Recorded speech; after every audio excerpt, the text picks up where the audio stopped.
তুমি যতটা ব্যথা আমার মনে দিয়েছো ততটা ব্যথা হয়তো আমার ভাগ্যে লেখা ছিল না। আজ তুমি নিজের স্বার্থের জন্য বদলে গেলে আর আমাকে কষ্টের কারাগারে বন্দি করে দিলে।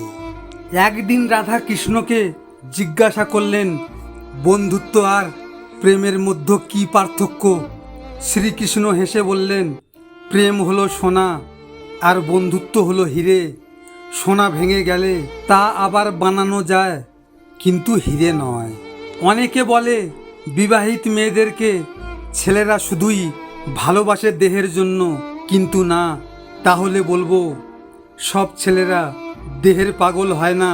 কেউ যখন মায়ায় পড়ে যায় তখন তার কাছে বিবাহিত আর অবিবাহিত বলে কিছু নেই, কারণ ভালোবাসা এমনই হয়।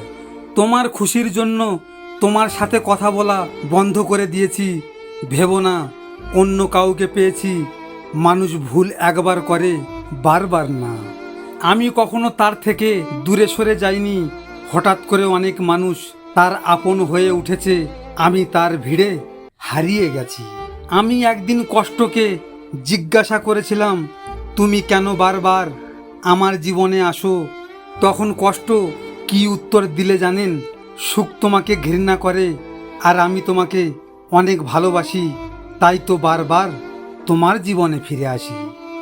আফসোস তোমারও একদিন হবে, যেদিন তুমি বুঝবে যে আমি তোমার প্রয়োজন নয়, প্রিয়জন ছিলাম। কিছুদিন তোমাকে পেয়ে আমি ভেবেছিলাম জীবনে সব কিছু পেয়ে গেছি।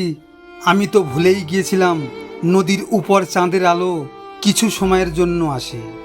ভিডিওটি ভালো লাগলে পাশে থাকবেন, আর হ্যাঁ, নিজের খেয়াল অবশ্যই রাখবেন, কারণ এটা স্বার্থের দুনিয়া। এখানে নিজের খেয়াল নিজেকে রাখতে হয়, অন্য কেউ রাখবে না। দেখা হচ্ছে পরের ভিডিওতে। ভালো থাকবেন, সুস্থ থাকবেন।